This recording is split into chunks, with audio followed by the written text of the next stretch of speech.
5 tahun pisah ranjang karena selingkuh, profesi suami disorot.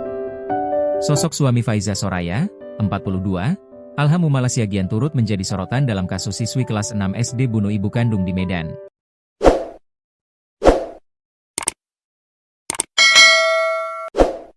Rupanya Alham memiliki jabatan mentereng. Alham menjadi satu-satunya sosok yang dicurigai atas tindakan sadis yang dialami Faiza Soraya. Banyak pihak ragu jika tindakan tersebut dilakukan Ai, anak bungsu usia 12 tahun yang diduga membunuh ibu kandungnya. Kasat Reskrim Polrestabes Medan AKPB Bayu Putro Wijayanto mengatakan Ai kini masih dalam kondisi trauma. Pelaku masih kami periksa karena anak kecil, masih trauma, katanya. Polisi juga masih mendalami keterangan untuk mengungkap motif siswi kelas 6 SD bunuh ibu kandung di Medan. Motif dan lainnya masih didalami, katanya. Selain Ai, polisi juga memeriksa kakak dan ayah pelaku.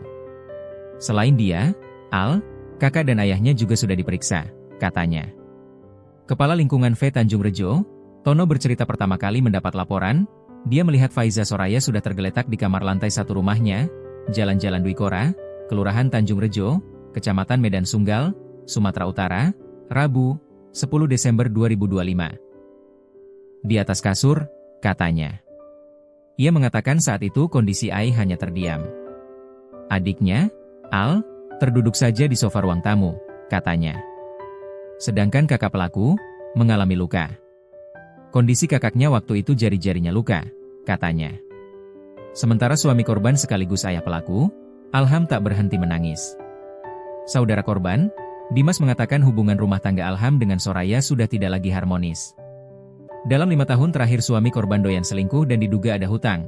Mungkin akibat judol, tulis Dimas di postingan yang sudah diizinkan untuk dikutip tribunnewsbogor.com. Dimas mengungkap bahwa Alham memiliki jabatan mentereng. Sebagai seorang manajer di Telkomokondo beberapa kali ketahuan selingkuh, katanya. Dilihat dari akun LinkedIn, Alham berprofesi sebagai engineer di perusahaan provider.